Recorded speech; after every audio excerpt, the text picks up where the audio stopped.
Efa ela ihany momba nanontany hoe aiza ho aiza no misy ahy toa tsy eto an-tany tsy eo am-parafahy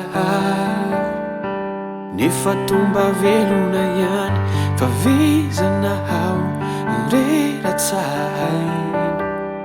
toa tsy mba mety sambatry izany fa rera-po no miasa sainy mivezivezy izany fanay efa miantso ihany fianao iray nanomana seza ho ahy ratry izay ho fitoerako eo anilanao trano paradisa vaovao fantatro fa tia ianao iray fantatro fa niano ianao hatry izay fa izao ronany izao roniny mifindrisy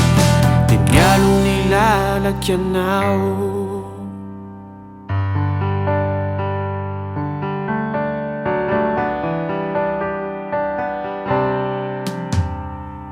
efa ely izay miantsonao izahay hoe aiza ianao ka mba mivery efa neto an-tany toa tsy mety lahy miditraditra mazazahay manentonahay makafanahay efimpirimpiry izahay fizay tenisahay mbola tanterahay zay sitraky fo efa miantso ihany fianao iray nanomana seza ho ahy ratry izay ho fitoerako eo anilanao ho trano paradisa vaovao fantatro fa tia ianao iray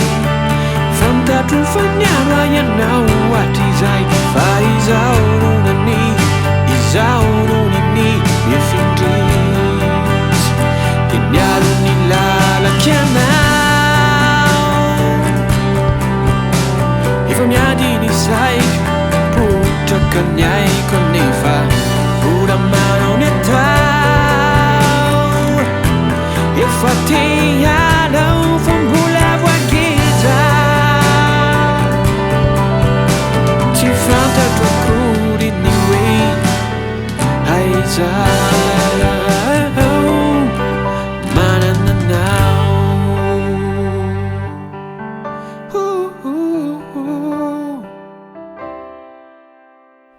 efa miantso ihany fianao iray nanomana seza ho ahy ratry izay ho fitoerako eo anilanao ho trano paradisa vaovao fantatro fa tia ianao iray fantatro fa niano ianao hatry izay fa izao ronany izao ronany mifindrisy dia mialo ny lalaky anao